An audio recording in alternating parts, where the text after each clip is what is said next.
Kali ini gue akan ngajarin kalian ya, salah satu skill yang gue punya dari gue kecil, yaitu skill untuk bermimpi. Dan di sini gue pengen kasih tahu kalian untuk jangan takut untuk bermimpi. Gue sering lihat di era sekarang ya, manusia yang lain itu suka didoktrin untuk yuk jadi orang biasa aja.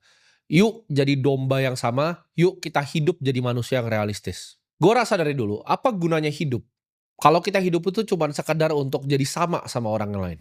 Fungsinya kita hidup itu adalah untuk jadi diri kita yang lebih baik setiap hari, ya. Bukan sama seperti orang yang lain.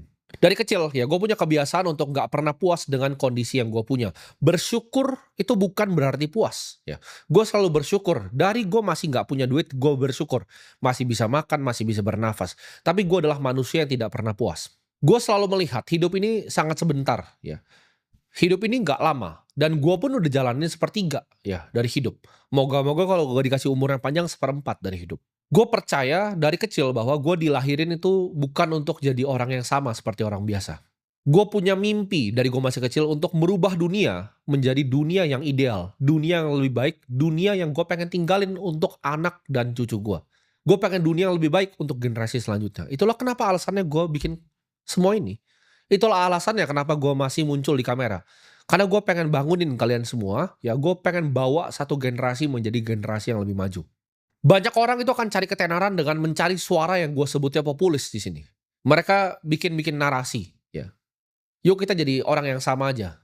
Hidup jadi orang yang ketakutan, gitu. Semuanya serba takut. Takutlah untuk berinvestasi. Ayo kita cuma nabung-nabung. Takutlah untuk melakukan hal baru. Ini adalah mentalitas orang lemah dan mentalitas budak yang selalu gue tolak dan sampai gue mati akan gue tolak. Kalian di sini adalah orang-orang yang gue percaya suatu saat nanti bisa mengubah dunia. Mungkin nggak semuanya ya 3 juta yang nonton gue di sini. Tapi gue yakin ada beberapa dari kalian yang hatinya terpanggil dan kita bantu bareng-bareng bikin dunia ini jadi sedikit lebih baik. Ketika lu belajar untuk bermimpi, ya, lu bisa melihat gitu loh. Masa depan lu itu mau jadi seperti apa. Karena bermimpi, lu akan sangat termotivasi secara internal. Bukan karena faktor eksternal, tapi dari internal diri lu. Lu akan bekerja keras lebih. Lu akan mencari cara-cara yang lain. Ya akhirnya bisa bikin diri lu jadi apa yang lu mau. Kebanyakan lu itu di sini ya, itu dikasih otak sama yang di atas, tapi nggak dipakai dengan maksimal. Lu malas-malasan dengan otak lu percaya bahwa lu adalah orang yang sama dengan orang lain, lu percaya bahwa hidup realistis adalah hidup yang benar. Lu lupa akhirnya kemampuan pikiran kita sendiri untuk visualisasi, untuk bermimpi, ya. Gua sampai sekarang itu masih bisa visualisasi. Ini skill yang gue pelajari dari gue masih sangat kecil, ya. Ketika gue masih di umur 14 tahun, 15 tahun, ketika gue tidur, gue merem, gue bayangin gue tuh di tempat ya, yang gue tinggalin sekarang. Gue bayangin, gue desain sendiri, kantor yang gue mau tinggalin tuh seperti ini. Desainnya sudah ada dari tahun 2017. Ini nggak semua-semuanya terjadi dalam kejapan mata, enggak. Ini semua mulai dari gue berani bermimpi. Gue itu baru bangun sekitar 6 sekolahan, ya. Ada kurang lebih ratusan sampai mungkin sekitar 900 anak yang sekarang sekolah di bawah sekolah gua. Tapi gue punya visi gitu, gimana kalau puluhan ribu, ya, setiap bulannya ada puluhan ribu orang yang bisa sekolah karena gua. Gimana caranya walaupun cuma 6 nih sekarang, gimana caranya jadi 1000 gitu loh. Jalannya seperti apa nih mimpinya untuk nyampe 1000 itu. Gimana nanti gue bisa bangun gedung gitu, sesuai dengan apa yang gue punya mimpikan, sesuai dengan visi gua. Supaya kalian yang di sini nanti bisa belajar sama gue di sana. Gue bayangin dunia itu kalau bisa dunia yang sempurna. Dunia di mana tidak ada lagi yang namanya korupsi karena semua uangnya sudah sempurna. Dunia di mana semua uangnya itu adil. Itu kenapa gue bikin semua yang gue bikin. Gue bikin akademi kripto. Gue bikin semua yang gue bikin. Karena gue lihat dunia yang ideal. Gue lihat dunia di mana orang yang akhirnya nonton video-video gue itu percaya akan teknologi-teknologi revolusi seperti cryptocurrency, seperti artificial intelligence. Akhirnya ada beberapa dari sini, mungkin 3 orang yang akhirnya bikin data center AI yang besar di Indonesia. Ada yang akhirnya termotivasi untuk sekolah jadi seorang engineer. Ya akhirnya dia bikin data center untuk AI. Ada yang akhirnya masuk ke bioscience untuk bikin perusahaan biotech berkelanjutan. Mungkin bisa sembuhin orang yang kedepannya nanti diabetes. Mungkin ada beberapa dari kalian yang akhirnya bisa bikin manusia itu hidup sedikit lebih lama dengan teknologi longevity yang terbaru. Beberapa dari kalian bikin roket yang bisa terbang ke luar angkasa. Beberapa dari kalian menemukan perusahaan-perusahaan yang energi terbarukan. Tapi orang-orang skeptis ini ya, itu yang selalu menahan kalian. Itu yang jadi selalu setan di telinga kalian. Ya mungkin itu bisa orang lain, bisa seorang influencer, bisa keluarga kalian sendiri yang bilang stop untuk bermimpi. Karena mereka nggak mengerti gitu, visi yang kalian mau bangun tuh apa, misi hidup kalian tuh apa. Mereka itu mau dunia ini kayak gini aja, dunia ini hancur kalau bisa dan nggak berkembang. Yang mereka bisa melakukan hanyalah kritik, kritik, kritik. Ya, gue orangnya jarang kritik gitu. Gue bukan sedikit-sedikit ada sesuatu gue kritik, harusnya begini, harus begini. Gue lakukan aksi, kalau menurut gue ada yang perlu diperbaiki, gue bangun 1000 sekolah. Kalau gue rasa mindset sebuah generasi ini, generasi Z yang sedang gue pimpin di sini, gue lihat nih, oh mindset ini mulai ada hama-hama dari atas yang ngerusakin, gue benahin lagi. Gue gak cuman kritik tanpa ada solusi. Dunia ini tuh butuh pemimpi gila kayak Steve Jobs yang akhirnya bikin komputer dalam bentuk handphone. Seperti Mark Zuckerberg yang mau transisin dari handphonenya nanti ke kacamata. Seperti Elon Musk yang bikin perusahaan-perusahaan terobosan. Yang berani bermimpi gitu. Dia berani dari semua uang PayPal, dia berani mulai dari nol. Dia investasi di 2 perusahaan. Satu di Tesla, satu di SpaceX. Uangnya nol, dia tidurnya di lantai. Camping dia di lantai. Itu apa kalau beliau itu bukan seorang pemimpi? Lu aja akhirnya kehilangan. Ya karena kebanyakan dengerin setan ini. Lu kehilangan kemampuan untuk bermimpi. Ini gue merinding nih kalau gue bayangin bahwa dulu itu gue bisa bayangin, gue bisa visualisasi dari kamar gue yang cuma 3x3 itu ada jendela di situ, belakangnya itu tempat sampah. Tapi gue bisa lihat tempat sampah itu, gue bayangin itu gedung-gedung pencakar langit yang tinggi. View yang sama yang gue lihat dari apartemen gue sekarang. Gue bisa bayangin kantor ini di umur 17 tahun gitu. 17 tahun gue udah bayangin punya kantor yang persis desainnya seperti ini. Ini nggak terjadi karena gua itu hanya bekerja keras. Kalau tidak ada mimpinya, tidak ada kerja keras yang akan jalan ke sana. Karena untuk nyampe sana itu butuh keteguhan yang luar biasa. Butuh konsisten, butuh disiplin yang luar biasa. Kalau itu semuanya nggak mulai dari mimpi, maka nggak ada yang membakar semangat lu. Kayak sekarang gue bisa aja berhenti. Kenapa gue masih lakukan semua ini? Karena gue punya mimpi. Ya, Indonesia ini akan jadi negara keempat paling maju di dunia nanti. Itu mimpi gue. Dan gue akan lakukan segalanya untuk bisa ini. Gue bukan jadi orang yang melihat ada masalah nih pendidikan di sini, lalu gue oh ya udah gue kabur. Oh ya udah gue begini aja. Gue bukan orang yang cari jalan pintas.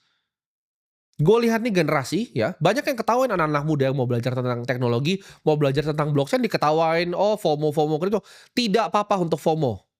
Ya. FOMO lah akan teknologi akan merubah dunia karena mereka nggak ngerti nanti saham lu tuh akan di blockchainin juga.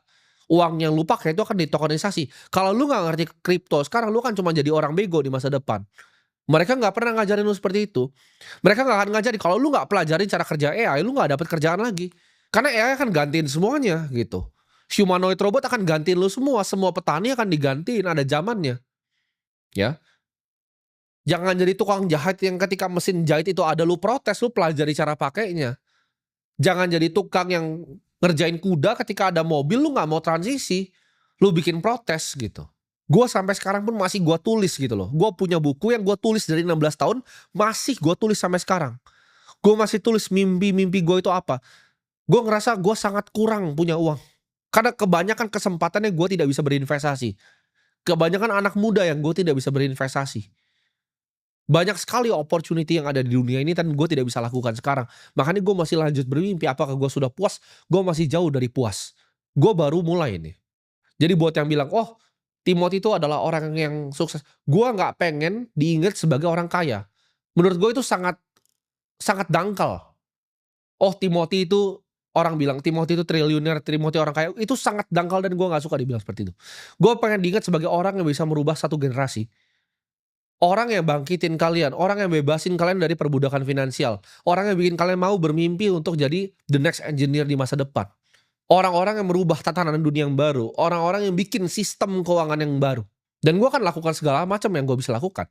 Hidup itu untuk berkarya. Ya. Jadi apa yang lu mau lakukan dengan lu survive? Lu tidur begitu ya. Lu makan seadanya. Terus lu bersyukur di rumah lu begitu. Kalau semua orang itu kayak lu, dunia ini hancur. Tidak ada revolusi teknologi. Tidak ada hal baru yang ditemukan di dunia ini. Kalau nggak ada orang seperti gue dan orang-orang yang tergerak di sini. Jadi buat lu yang gak suka ngapa-ngapain, at least jangan sebarin sampah lu itu ke orang lain. Kalau lu tanya orang-orang yang berhasil jadi champion ketika dia bermimpi di awal, dia sudah tahu dia akan jadi seseorang yang hebat. Kobe Bryant sudah tahu dia akan jadi pemain basket yang hebat. Tom Brady sudah tahu dia akan jadi pemain NFL yang hebat. Dia ketika draft pick itu di paling belakang itu dia. NFL punya draft Tom Brady itu bahkan nggak dipandang. Ketika dia akhirnya dimasukin, dia ngomong ke manajernya.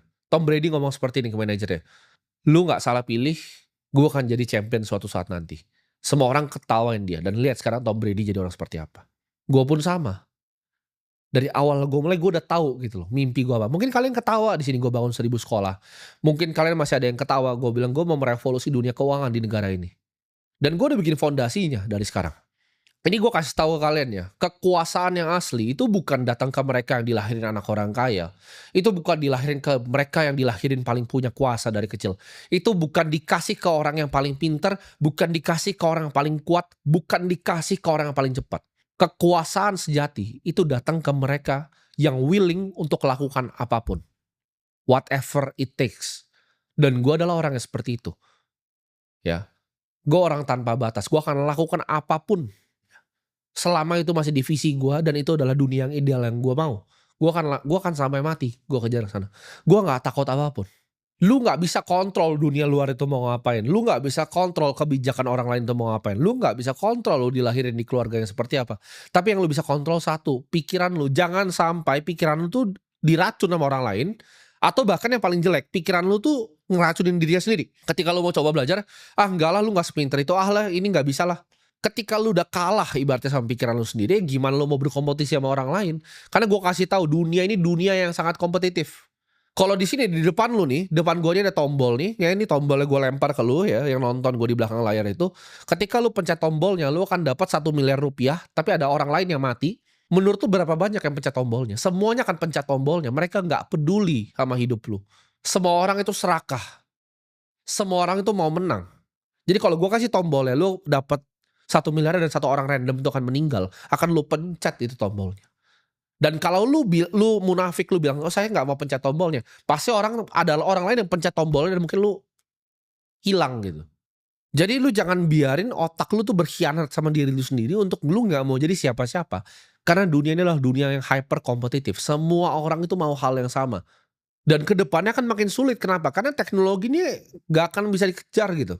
Ketika lu coba sesuatu, oke lu pengen jadi seseorang gitu kan. Lu belajar sedikit, lu coba sedikit 1-2 bulan. Lu nyerah.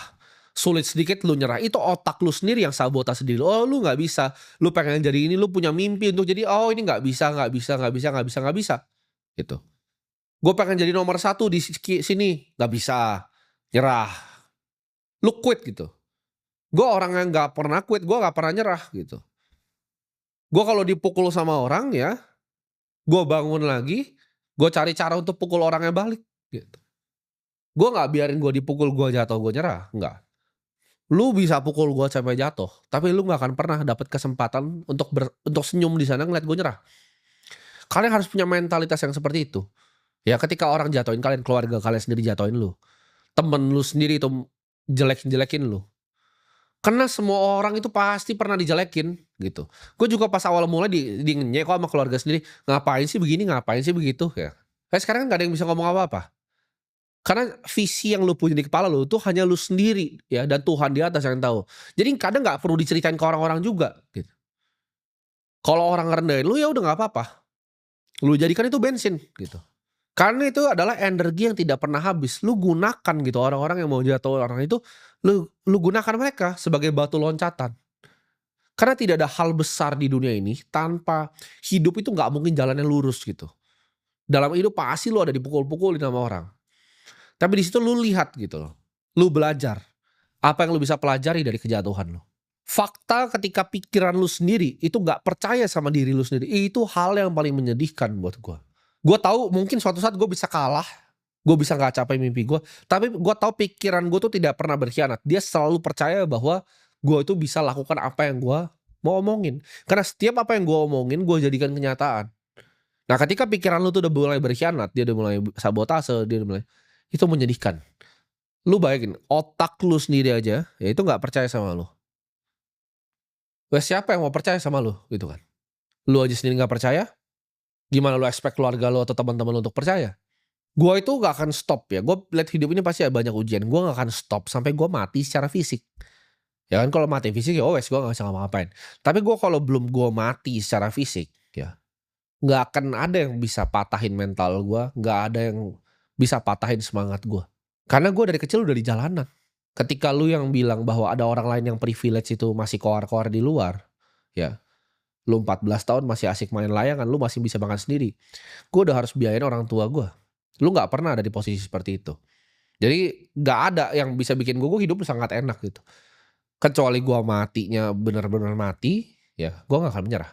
Gue pun orangnya nggak takut untuk mulai dari nol, karena gue datang ke sini dari nggak ada apa-apa. Jadi kenapa lu harus takut untuk orang bilang, "Oh takut, oh nabung, takut berinvestasi, takut ini." Apa yang lu takutin gitu? Lu nol baru naik ke satu gitu, ya balik aja lagi ke nol. Karena orang paling sukses di dunia tuh nggak takut balik ke nol. Ini orang bodoh gitu, yang ngajarin kalian untuk takut. Elon Musk ketika dia habis jual PayPal, uangnya ada sekian dibagi 2 habisin. Kalau dia waktu itu gagal dua-duanya, ya udah jadi gembel lagi. Gua nggak takut ya, gue sama kayak dia. Gua nggak takut, gue coba taruh semua uang gue jadi nol lagi nih, gue nggak takut. Ya, kenapa? Karena gue mulai dari situ. Ya, gue akan bangun lagi, gue bangkit lagi, gue udah tahu cara main gamenya, gue akan balik lagi kecuali gue mati secara fisik. Gue nggak masalah kalau gue dipukul balik ke nol lagi, itu butuh 10 tahun untuk gue balik ke sini lagi, gue akan ngelakuin, gue akan tundukin kepala gue akan lakuin kerjaan-kerjaannya lagi, dan gue percaya bahwa otak gue juga percaya bahwa gue bisa. Dunia itu nggak datang ke mereka yang pecundang, ya. Dan dunia itu nggak datang ke mereka yang lemah. Dari zaman dulu, ya dari zaman dunia ini masih penuh dengan kastil-kastil, orang yang berani untuk ngambil lahan orang lain itu yang menang. Orang yang berani untuk taruh tangganya naik mati duluan itu yang menang. Bukan orang yang sembunyi. Lu kalau sembunyi zaman lu jadi petani, ya. Lu mau survive, jadi petani, lu tanam sendiri, lu makan sendiri. Tapi hidup itu lebih penting glory menurut gua, ya. Ada yang bilang, tapi ntar ujung-ujungnya juga sama semuanya, enggak juga, ya. Beberapa orang masih diingat di sejarah, tapi ada yang nggak diingat juga kan. Karena mereka yang punya visi, mereka yang punya mimpi, mereka yang punya kemampuan dan determinasi untuk mencapai itu, ya itu orang-orang spesial yang dilahirin di dunia. Kalian baru kerja sedikit, berharap dunia itu nggak adil sama lu. Lu zaman dulu untuk dapat kehormatan dan dapat glory, lu harus rela untuk mati, lu harus rela untuk masuk di kumpulan anak panah begitu, lu harus datang maju ke depan. Lu harus jadi jenderal perang zaman dulu. Sekarang lu cuman kerja sedikit, lu bangun, lu ngerasa capek sedikit, lu istirahat. Even yang zaman dulu buat survival aja, cuma jadi petani aja, itu banyak yang kerja sampai dia mati. Dia makan cuman sehari sekali, cuman siang doang ya, sore dikit dia udah istirahat buat balik lagi ke pagi. Tapi dunia itu adil ya, ada yang memang dilahirin jadi pemenang dan ada yang dilahirin jadi pecundang. Ya makanya gue minta tolong untuk para yang dilahirin jadi pecundang, jangan ajak orang-orang lain untuk jadi pecundang, nanti kasihan dunianya. Hidup tuh adalah sebuah game, di mana makin sulit ya, makin besar ujian lu, tantangan lu makin besar, maka kedepannya high score lu akan makin besar. Gua itu selalu orang yang ngehadapin semua kesulitan dengan senyuman. Lu cari aja enjoyment-nya. Ketika lu dimaki sama bos lu, cari aja kesenangannya, gitu. Lu capek nyetir ya kan, macet di jalan, cari aja coba kesenangannya. Nah, daripada lu apa merengut gitu kan, denger-denger lagu nggak berguna, cobalah lu buka podcast, lu pelajarin, "Oke, gue pengen belajar tentang AI." Cari podcastnya, lu dengerin Sam Altman ngomong apa ketika lu lagi di mobil gitu. Lu dengerin, apa sih teknologi-teknologi terbaru, apa sih yang gue bisa kerjakan di dunia yang akan berubah ini, role gue tuh apa gitu, cara improve skill gue seperti apa. Dibanding lu mengeluh terus gitu. Dan kenapa, ya inti semuanya lah dari gue bikinin pergerakan ini ya, gue bikin logo yang gue bikin untuk semua itu. Karena satu, gue berharap ya ada 5 sampai 10 orang di sini. Gue nggak harap 100.000. Gua nggak butuh 100.000 pemuda, lu kasih gua 5 sampai 10 ya, yang siap untuk merubah dunia ini. Mungkin ketika lu nanti umur 30, 35, 40 tahun, lu akan ingat dulu pas lu umur 20 tahun lu dengerin gua dan hidup lu berubah. Gua mau lu cuma inget itu aja ya, dan ketika lu udah bikin sesuatu ya, mungkin lu adalah penemu data center AI terbesar di Indonesia atau apa yang lain, lu datang ke gua, kita kerja sama bareng gitu. Tapi sampai itu terjadi gua akan terus bikin seperti ini ya. Orang mau ngomong, "Oh tapi jangan apa namanya, kejauhan mikirnya." Bagus, mikir yang jauh, ya. Kalau lu punya nol, lu mau 100 miliar, lu mikir, gimana cara dapetin? Karena bisa, gue orangnya sama kayak lu. Kita sama-sama makan nasi, nggak ada bedanya. Dan kebanyakan teman-teman yang gue lihat yang punya duit ratusan miliar ya, triliunan, ini banyak orang ngajarin tentang kekayaan tapi uang 100 miliar aja nggak punya. Apa yang lu mau ajarin tentang kekayaan? Nggak ada yang lu tahu gitu. Gue banyak ketemu orang-orang yang hebat, orang-orang sukses. Mereka ini mulai dari nol kok. Mereka mulai dari minus, dari daerah, pure karena kerja keras, determinasi yang sangat tinggi, mimpi yang sangat besar, itu mereka jadi nyampe. Semua gini loh, teman-teman gua yang paling nggak punya duit itu yang paling pesimis terhadap hidup. Teman-teman gua yang paling kaya ibaratnya atau mentor-mentor gua yang paling kaya, itu yang mimpinya paling jauh, ya. Mereka mimpinya jauh gitu, mereka pikirnya jauh. Jadi jangan jadi orang yang cuman pikirnya short term, cuma sementara, cuma mau enak kayak sekarang aja. Karena kalian jangan salah, dari apa yang gue bikin ini ya udah beberapa gitu jadi partner usaha gua. Dari beberapa viewer gua yang nonton di sini, gitu. Jadi gua harap ini impact-nya besar. Gua harap dengan apa yang gua bawakan ini bisa merubah satu generasi, dan kalau kalian kasih kesempatan gua untuk bantu ubah pikiran kalian, bantu ubah cara pikir kalian, bantu ubah kalian punya paradigma, kalian bisa melihat dunia yang lebih ideal. Karena kalian tahu kalau semua yang lu dengerin tentang omongan gua, lu pikirin baik-baik, semua itu ada maknanya dan itu benar. Jadi untuk beberapa dari kalian ya yang kira-kira nanti punya semangat dan berubah hidupnya, feel free ya untuk datang balik ke gua.